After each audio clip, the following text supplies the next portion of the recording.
"This gym isn't for you, sweetheart. I think you'd be more comfortable somewhere else." He said it loud enough for the whole floor to hear, loud enough for the woman on the elliptical to glance over and look away, loud enough for the young man re-racking dumbbells to freeze mid-motion, his hands still wrapped around the iron, his eyes suddenly very interested in the floor. Craig Whitmore stood at the front desk of Iron Summit Fitness with his arms crossed and his chin lifted, wearing the particular expression of a man who had never once been told no by anyone who mattered to him. He was the owner. He wanted everyone in that gym to know it, and he wanted the woman standing in front of him, calm, straight-backed, gym bag over one shoulder, to know it most of all. Her name was Dominique Reeves. She had walked in off the street to inquire about a membership. That was all. She had asked a simple question, and Craig Whitmore had looked her up and down the way a man looks at something he has already decided to discard, and he had said those 11 words like they were a favor. The lobby went quiet, not the kind of quiet that comes from emptiness, the kind that comes from people choosing not to speak. Stay with this one to the end. Every detail here is placed for a reason. What Craig Whitmore did not know, what none of them in that lobby knew, was who Dominique Reeves actually was, what she had built, what she carried in that gym bag and in the years behind her. And when the truth came out, it did not just embarrass him. It dismantled everything he thought he had built. But before we get there, let me take you back to the beginning. Dominique grew up in Decatur, Georgia, in a house where the walls were thin and the expectations were not. Her grandmother, Estelle Reeves, had raised 4 children on a teacher's salary and a vegetable garden, and she had a saying she repeated so often that Dominique could still hear it in the older woman's voice, low and unhurried, like something carved into wood rather than spoken aloud. "Stay low," Estelle would say, pressing seeds into the dark soil with her thumb. "Build high. Let the ground know your name before the sky does." Dominique had taken that to mean something specific. You did not announce yourself. You built in silence, moved in silence, and let the work speak when the time came. She had started lifting weights at 14, in the basement of a community center on Candler Road, where the equipment was old and the mirrors were scratched. She was small for her age, quiet, bookish in the way people mistake for weakness. But she had a quality the coaches recognized immediately. She did not quit. Not when the weight was too heavy. Not when her hands bled. Not when the boys laughed. She adjusted her grip and went again. By 19, she had competed in 3 regional powerlifting meets and placed in all 3. By 23, she held a state record in the 63-kilogram class for the bench press. She did not post about it. She filed the certificates in a folder and went back to training the next morning before the sun was fully up. What she had built beyond the lifting was quieter still. 8 years in sports rehabilitation. First as a certified trainer, then as a licensed physical therapist, then as co-founder of a nonprofit called Groundwork Athletics, operating out of 3 community centers across DeKalb County, offering free strength training and injury rehabilitation to young athletes from low-income families. The nonprofit had served over 400 young people in its first 3 years. It had received a state commendation. It had been featured in a journal on community health outcomes that nobody outside academic circles had read, which was exactly the kind of recognition Dominique preferred. She had come to Iron Summit Fitness that afternoon not out of personal interest in their membership tiers. She had come because a corporate sponsor had suggested the gym as a potential partner for a charity bench press competition Groundwork was organizing. She had a proposal in her bag. She had driven 40 minutes to deliver it in person because she believed face-to-face conversations built stronger partnerships than emails. Her grandmother had taught her that too. She never got the chance to open the folder. Iron Summit Fitness occupied a converted warehouse in a part of Midtown Atlanta that had been aggressively gentrified over the previous decade. Turf flooring, custom lighting, a smoothie bar with a chalkboard menu, and a membership fee of $220 a month. Craig had opened it 6 years ago with money from his father-in-law and a brand identity he had paid a design firm $12,000 to create. The tagline was "Built for the Best." Craig was 41, broad-shouldered in the way that comes from recreational lifting rather than serious training, and he moved through his gym with the proprietary ease of a man who had never questioned whether he belonged somewhere. He had curated Iron Summit the way some people curate a guest list. Carefully, by feel, by criteria, he never wrote down because writing them down would have required him to look at them directly. He bench-pressed 260 pounds on his best day. He mentioned this often. His regional manager, Garrett, had on 3 separate occasions quietly flagged that the gym's membership demographics were drawing scrutiny. The gym sat in a diverse city. Its membership was not. Craig had used short language in response. The conversations had ended there. What Craig Whitmore did not understand was that the woman who had just walked through his door was not a problem to be redirected. She was a reckoning he had been building toward for years without knowing it. He had looked at Dominique Reeves and seen someone who did not fit the image he had constructed for Iron Summit. He had not looked long enough to see anything else. That was the error, not a small one. Her name was Priya Okafor, and she had learned to expect a certain quality of invisibility in rooms not built with her in mind. Her mother, a civil engineer who had designed 2 bridges spanning the Scioto River outside Columbus, Ohio, had a phrase she kept close. "Do the work so well," her mother said, "that the work becomes the argument." Priya had written it on an index card and taped it above her desk at 12 years old. The card was still there, yellowed now, in the Columbus apartment she rarely occupied. She was 36. She held a doctorate in structural engineering from Georgia Tech, a master's in urban planning from MIT, and a professional engineering license in 4 states. 9 years as a senior structural consultant at Meridian Build Group, overseeing 11 commercial projects, 3 of which had won national design awards. She had been offered partnership twice and declined both times. She was not finished building the thing she was actually trying to build. That thing was called Load Bearing, a structural consulting cooperative she had incorporated quietly in Delaware 3 years earlier. She had not announced it. She had told perhaps 11 people it existed. She moved in silence. She built in silence. Douglas Hecht was the vice president of real estate development for a regional hospitality group called Pinnacle Ventures, which owned or managed 14 hotels and 3 mixed-use commercial properties across the Midwest. He was 53, silver-haired in a way he clearly considered distinguished, and he conducted meetings the way a man conducts a meeting, when he has decided before entering the room that he already knows the outcome. He had an MBA from a state school in Indiana and a confidence that had never once been structurally tested.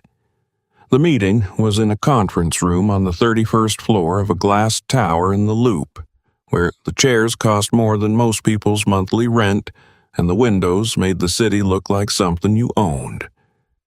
Pinnacle was in the early stages of a $47 million mixed-use tower on Chicago's near North Side.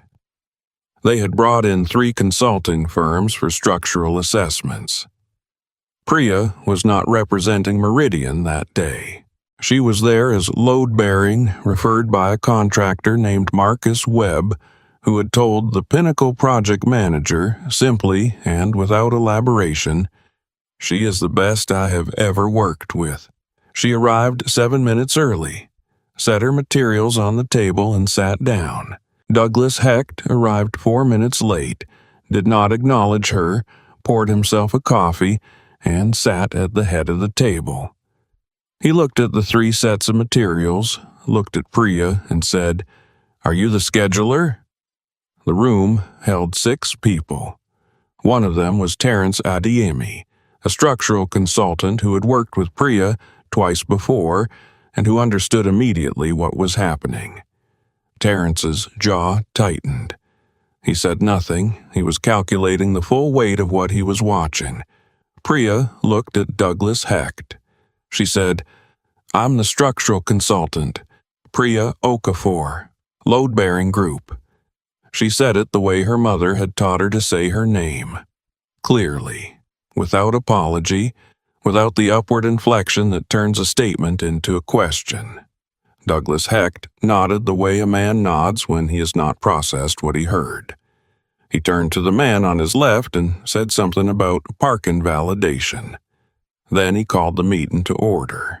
The first 2 consultants presented standard assessments, competent, conservative, well within the client's preferred timeline. Douglas Hecht nodded, asked questions, wrote things down. Then it was Priya's turn. She had been watching the room for 40 minutes.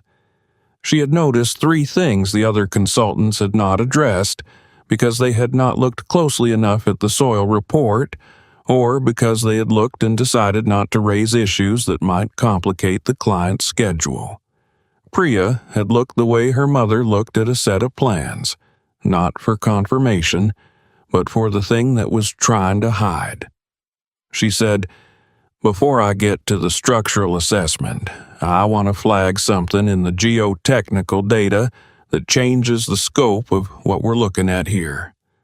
The soil composition on the northeast quadrant showed a subsurface condition, a legacy fill layer from a demolished industrial building, not adequately accounted for in the preliminary foundation design. Not a fatal flaw, but it required a modified foundation approach, adding approximately 3 weeks to the timeline and between $400,000 and $600,000 to the foundation budget. She had the geotechnical report open. She had her calculations checked twice.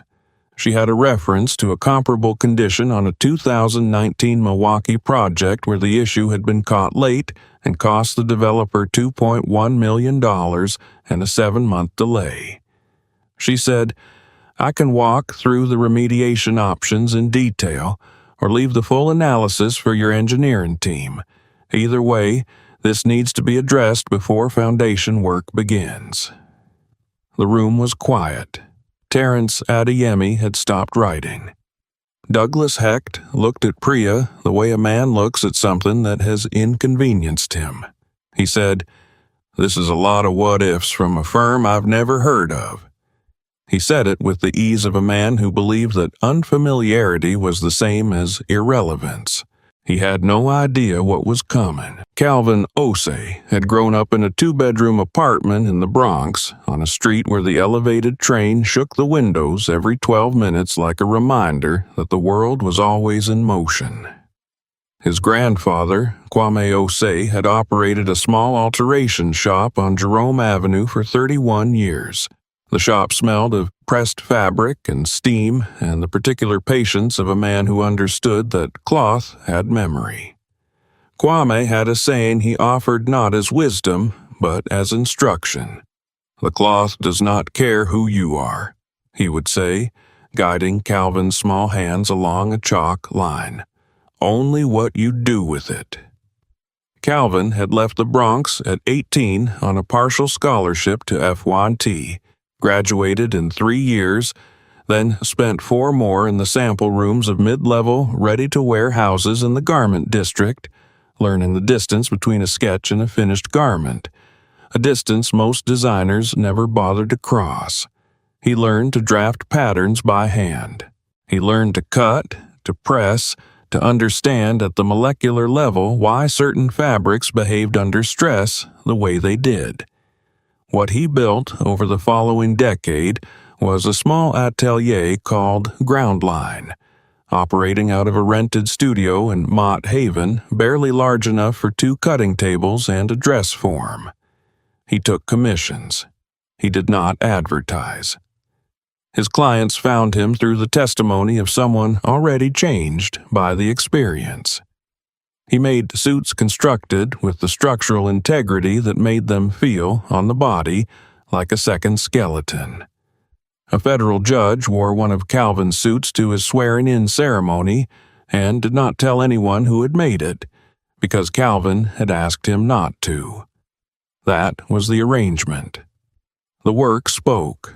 Calvin did not.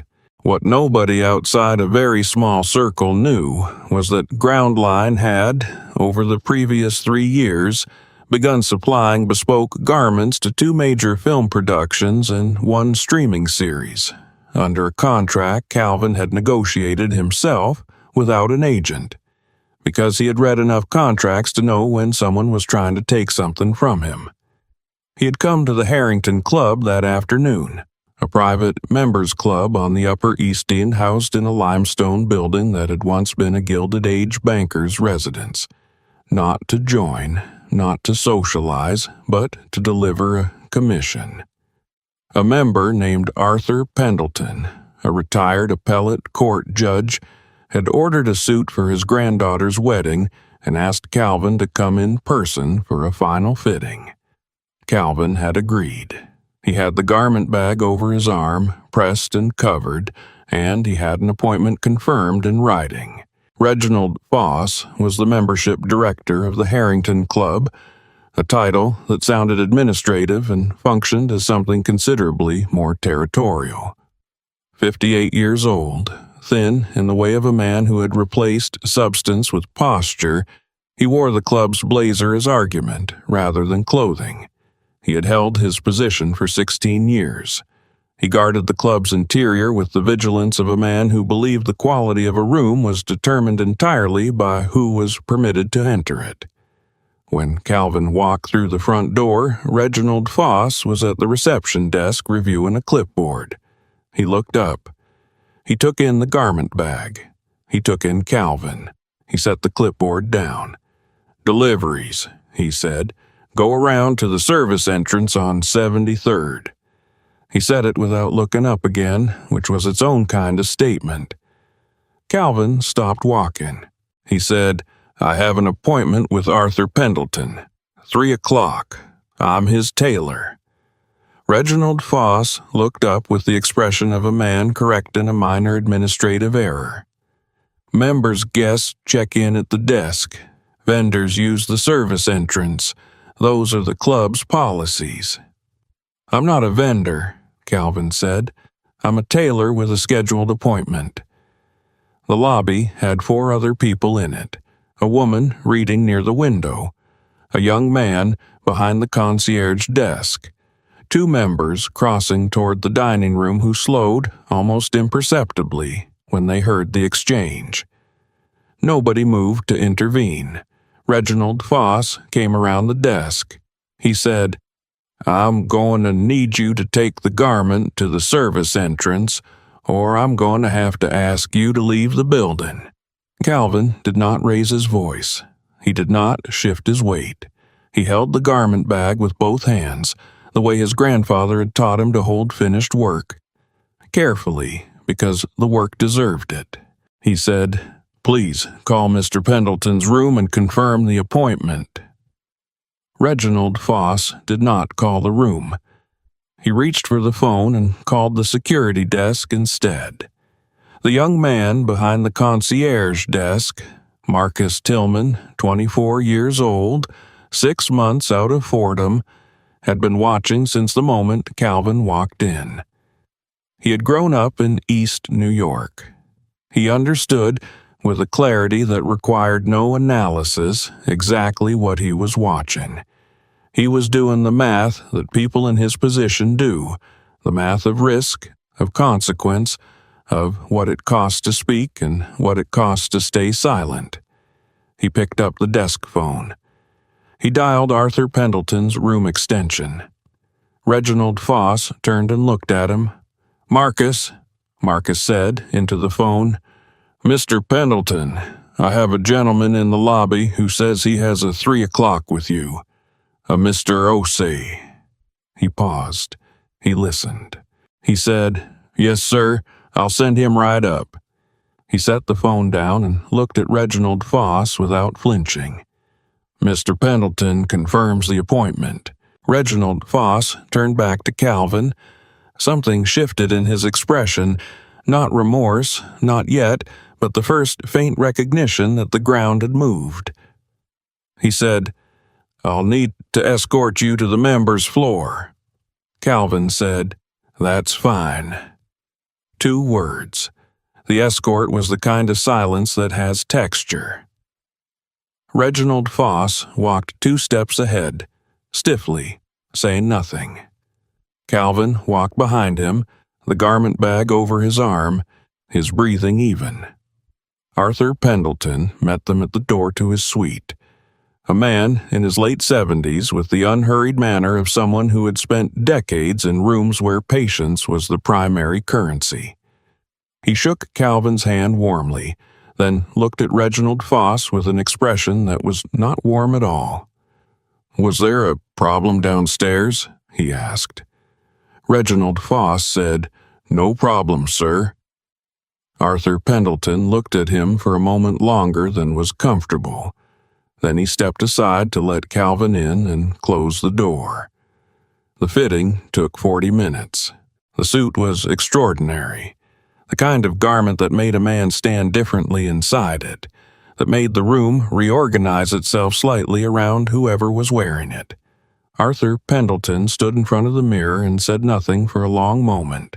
Then he said, "Calvin, this is the finest thing I have ever worn." Calvin said, "Thank you, sir." 3 words.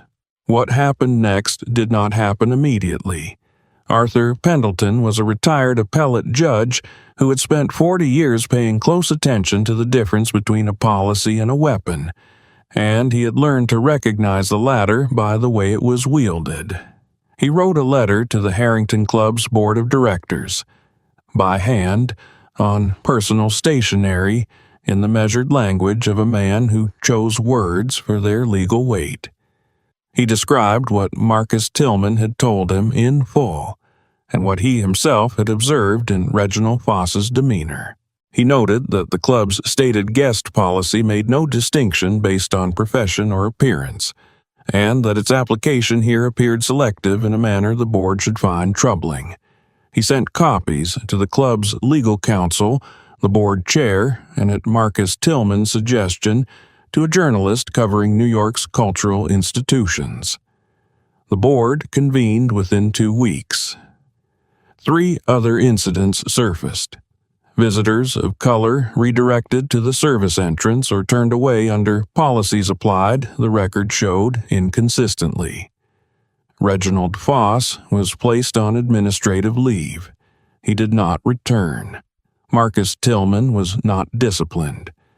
3 months later, he was promoted to Assistant Guest Services Manager by a new membership director hired, in part, because the board had decided the club's culture required someone who understood the difference between tradition and exclusion. Calvin Osei did not attend any of the proceedings. He had delivered the suit. He had done the work. He went back to Mott Haven, to the studio that smelled of pressed fabric and chalk and the particular patience his grandfather had given him, and he cut the next pattern. He had not raised his voice. He had not demanded anything. He had held the work carefully, and he had let it speak when the time came. His grandfather would have recognized that. Adeyeze Nwosu had grown up in a house in Greensboro, North Carolina, where the kitchen smelled of egusi soup and a wood-burning stove her father kept going through October because the house had no central heating, and he refused to let the cold win. Her father, Emmanuel Nwosu, had come from Enugu in 1983 with a civil engineering degree that no American firm would honor without a domestic credential. And so he had spent 4 years requalifying, studying at night, working days as a draftsman, passing the same examinations that men half his age were taking for the first time. He never complained. He said, "The river does not argue with the stone. It finds the way through." He said it in Igbo first, then in English, because he wanted Adeyeze to have both versions, the music and the meaning. She had studied medicine at UNSA Chapel Hill on a merit scholarship, completed her residency in internal medicine at Duke, and then done something that surprised her colleagues. Instead of pursuing a lucrative subspecialty fellowship, she had joined a federally qualified health center in a rural North Carolina Piedmont County where the patient population was predominantly Black and Latino and predominantly uninsured.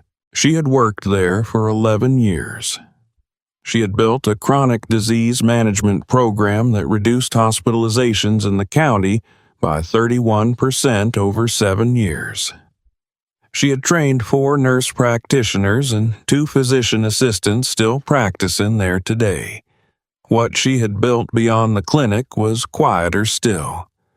Over 6 years, working in the hours between her last patient and her first sleep, she had developed a telehealth platform for rural and underserved communities, a system connecting low-connectivity patients with specialists, integrating with the electronic health records used by federally qualified health centers, built deliberately around the workflows of clinicians already stretched thin. She had incorporated it as Bridgeline Health. She had not sought venture capital. She had applied for federal and foundation grants, used the money to build and pilot the platform in 3 counties, and a health policy researcher at Johns Hopkins had described the results as among the most promising rural telehealth outcomes documented in the Southeast. Adeyeze had read the paper. She had filed it in a folder. She had gone back to clinic the next morning. She had driven to Charlotte for a meeting with Carolinas Health Alliance, a regional hospital network exploring licensing the Bridgeline platform for deployment across 41 rural affiliate clinics in 4 states, serving over 200,000 patients. She arrived at their uptown Charlotte offices in a dark Blaytre, carrying a leather portfolio. She was early. She reviewed her notes. The man who came to collect her was Philip Crane, the Alliance's Chief Operating Officer, added to the meeting at the last minute. He came into the waiting area, looked at Adeyeze, and looked past her at the receptionist. "Is the Bridgeline rep here yet?" he asked. The receptionist said, "Dr. Nwosu is right there." Philip Crane looked at Adeyeze again. He said, "Oh." He extended a hand. "Phil Crane, you're the developer?"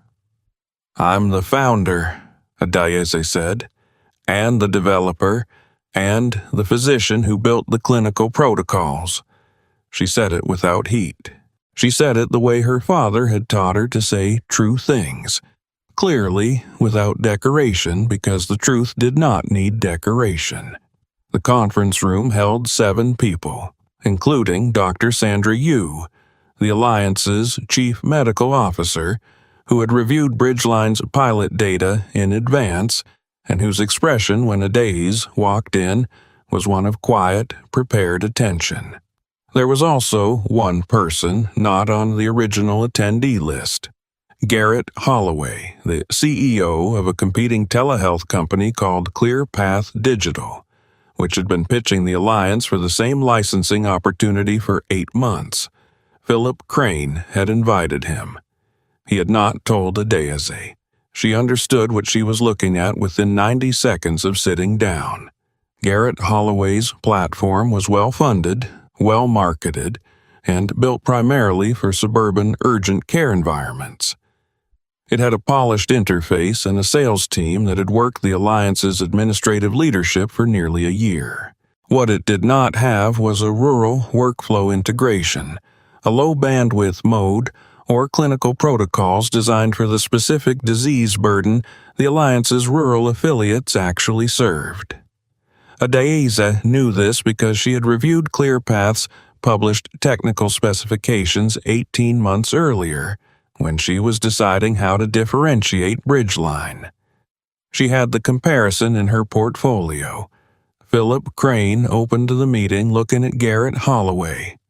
He did not look at Adeze. Garrett Holloway went first.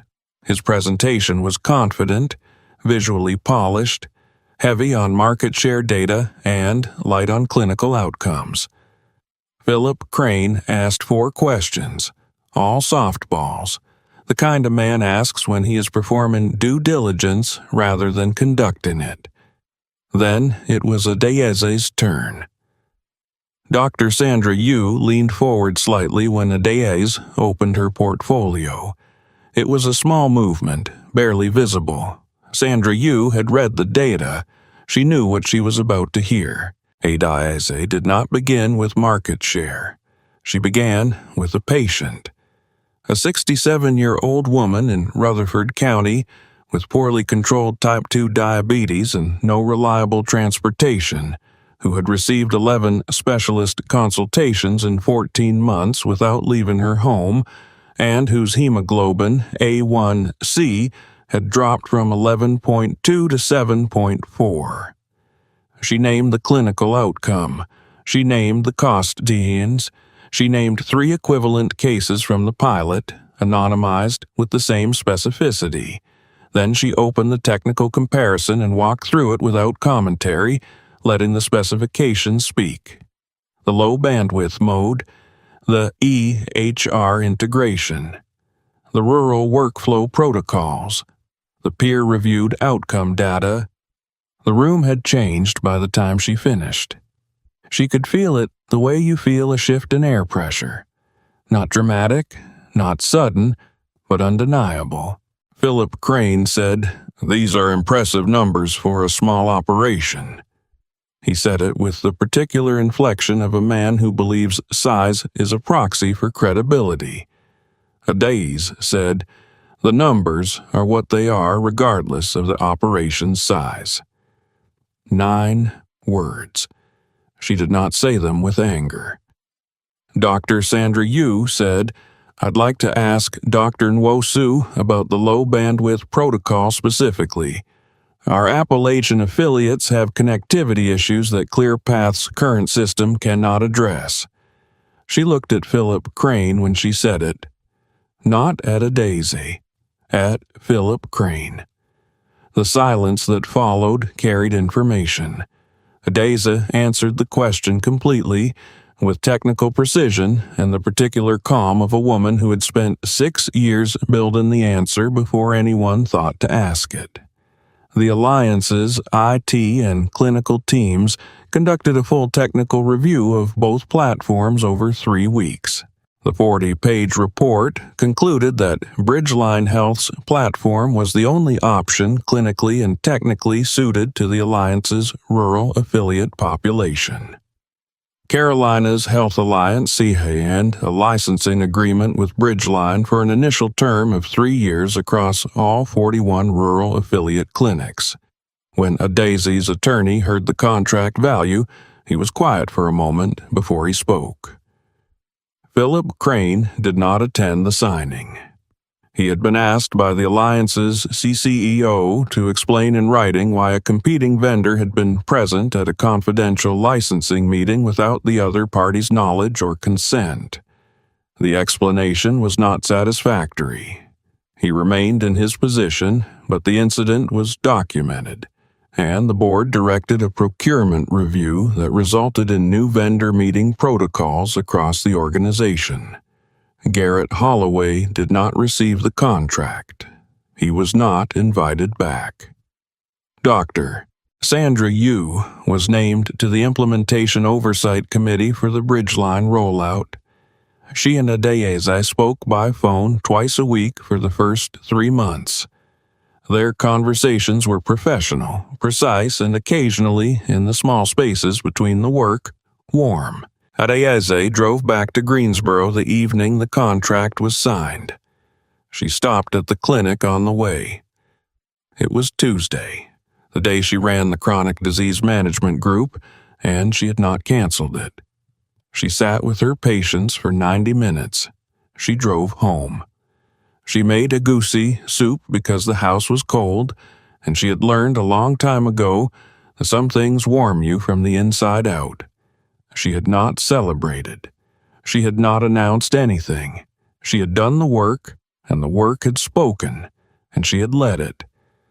Her father would have smiled the particular smile of a man who had spent 40 years knowing that the river always finds the way through. Jerome Watkins had grown up in East St. Louis, Illinois, in a neighborhood where the streets went unpaved past the city line and the library closed at 4 because they could not afford to keep the lights on longer. His grandmother, Cora May Watkins, had raised him and his 2 younger sisters in a house with a front porch that tilted slightly to the left. A tilt she had never fixed because she said it reminded her that nothing in this world stood perfectly upright, and that was not a reason to stop standing. She worked the overnight shift at a hospital laundry facility for 22 years, and she had a saying she offered Jerome not as comfort, but as architecture.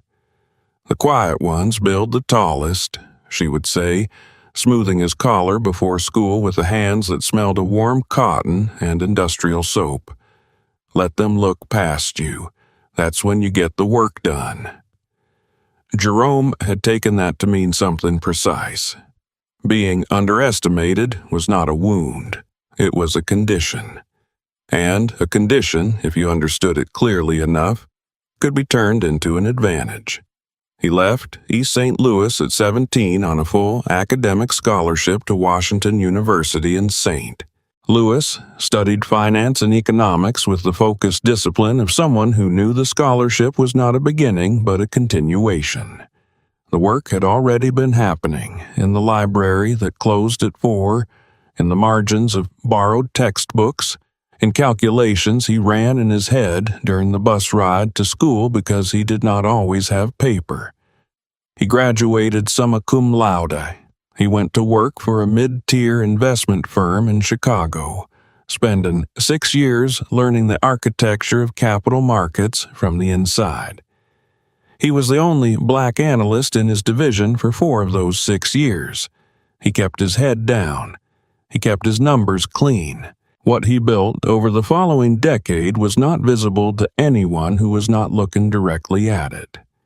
He left the Chicago firm quietly, spent 3 years as an independent financial consultant taking clients the large firms considered too small to matter, community development organizations, minority-owned small businesses, a credit union serving a predominantly black neighborhood on the south side of St. Louis.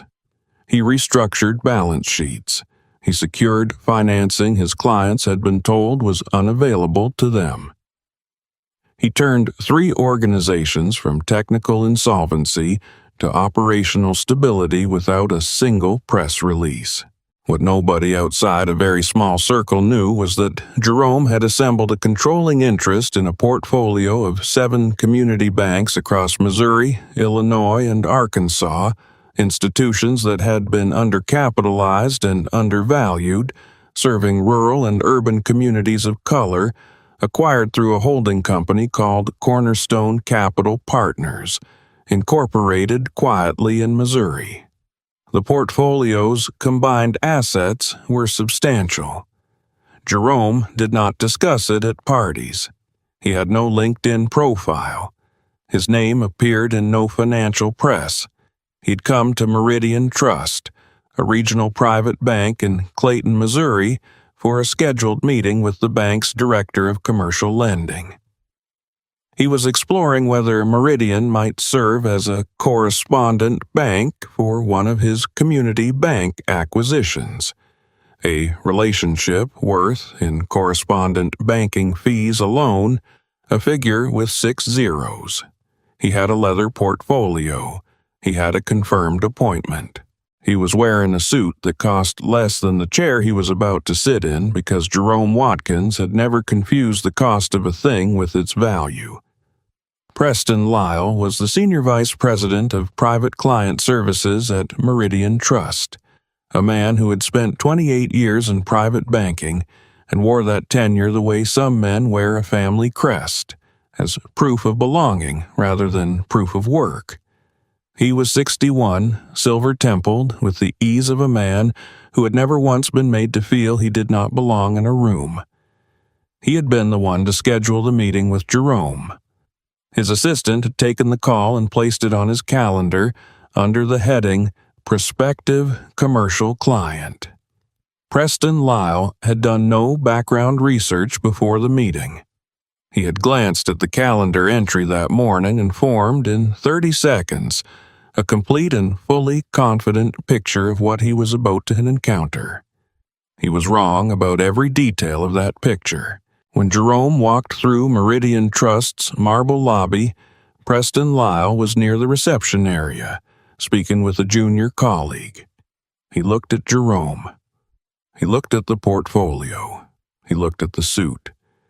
He made the calculation that men like Preston Lyle make in the space of a breath, the calculation that requires no data because it is not based on data. He excused himself and walked toward Jerome with a managing expression. "Can I help you find someone?" he said. Jerome stopped walking. He said, "I have a 3 o'clock with Preston Lyle. I'm Jerome Watkins." Preston Lyle's expression adjusted, but only slightly. "Right," he said. "The commercial inquiry." He said it with a small emphasis on commercial, the way a man signals that he has already placed you in the correct and lesser category. He did not offer his hand. He turned and walked toward the hallway. The standard meeting rooms were not where Meridian Trust conducted its private client relationships. Those conversations happened in a suite upstairs, with different furniture and a different quality of attention. Jerome had been to enough banks to know the difference immediately. He said nothing. He followed Preston Lyle into a room with a rectangular table and fluorescent lighting and the faint smell of a space used for whatever needed to happen quickly and without ceremony. Preston Lyle sat down across from Jerome, opened a notepad, and said, "So, tell me about your business." He said it the way a man says it when he expects the answer to confirm what he already believes. Jerome opened his portfolio. He said, "Cornerstone Capital Partners holds controlling interest in 7 community banking institutions across Missouri, Illinois, and Arkansas. Combined assets are approximately $840 million. We're exploring correspondent banking relationships for our most recently acquired institution, First Community Bank of Carbondale, which completed acquisition 14 months ago and is currently in a growth phase." The room was quiet. Preston Lyle had stopped writing. His pen was still touching the notepad, but nothing was moving. Jerome set the portfolio on the table and slid a single document across. A 1-page summary of Cornerstone's holdings, with asset figures and institutional names listed clearly. He said, "I'd also like to discuss whether Meridian has appetite for a broader correspondent relationship across the portfolio, depending on how this conversation goes." He said it without heat. He said it the way his grandmother had taught him to say true things, quietly, because the truth did not need volume. Preston Lyle looked at the document for a long time. Something was happening behind his eyes that was not quite recognition and not quite shame, but somewhere between the two, in the territory that opens up when a man realizes the picture he drew in 30 seconds was not just incomplete, but structurally wrong. He said, Let me get our director of commercial banking on the phone and our head of correspondent services." Jerome said, "That would be fine." 4 words. The director of commercial banking arrived within 7 minutes, slightly breathless. The head of correspondent services arrived 4 minutes after that. They brought different coffee. They brought a different quality of attention. They moved the conversation to the upper floor. Preston Lyle remained in the room downstairs. He had not been invited to continue. The reckoning arrived the way institutional reckonings often arrive, quietly, through channels, in the language of performance reviews and client relationship audits. A junior analyst named Deja Morrison, 27 years old, 2 years at Meridian, had been assigned to support the Cornerstone intake process. She had done the background research Preston Lyle had not done. She had seen the asset figures, the acquisition history. She had understood, with complete clarity, what had nearly been lost because of a 30-second judgment made in a marble lobby. She had documented the intake process with a precision that was not accidental. Those notes were reviewed. The review was not comfortable. Preston Lyle was reassigned from private client services to an internal advisory role with no client-facing responsibilities. The bank's managing director commissioned a review of intake protocols for prospective commercial clients, examining whether the process for routing client meetings was being applied consistently. The review found that it was not. New protocols were implemented.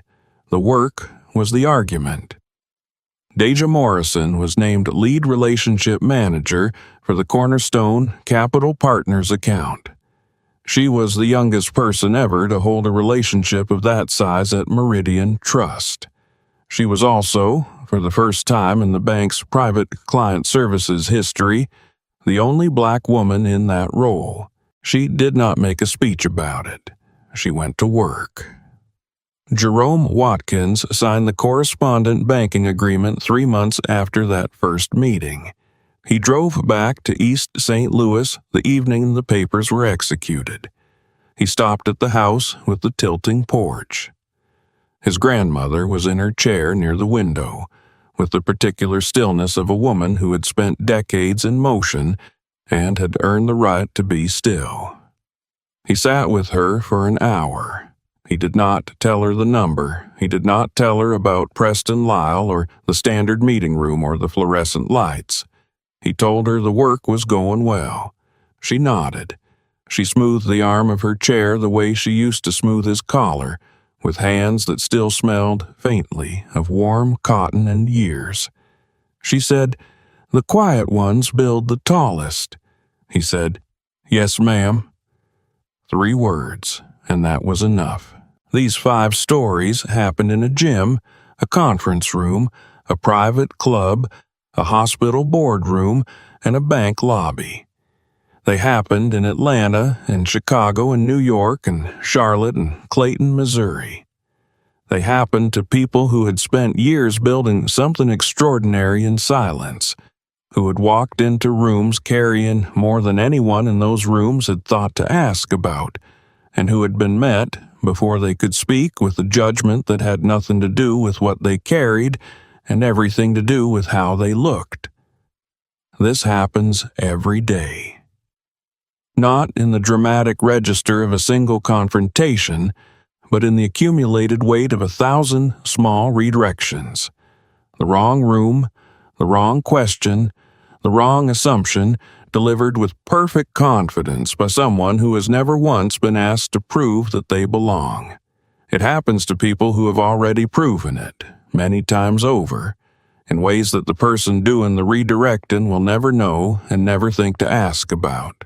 What Craig Whitmore never understood, what Preston Lyle never understood, What Reginald Foss and Douglas Hecht and Philip Crane never understood is that dignity is not a credential you grant.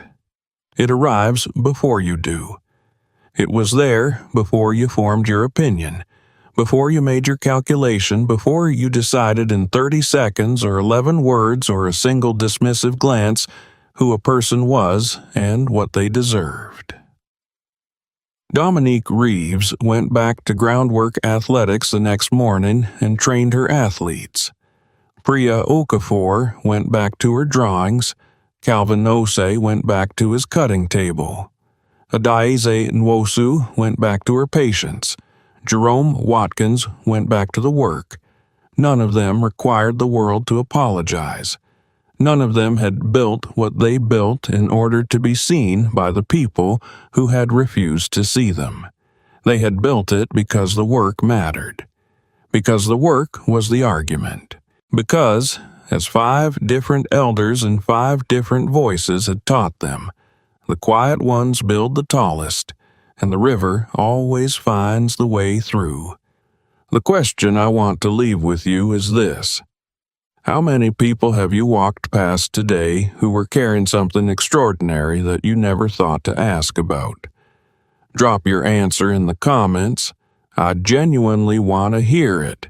And if these stories matter to you, share this with someone who needs to hear it. We find a new story every week. The people the world overlooked, the ones who built in silence, and we tell it here. Subscribe, and we will see you in the next one.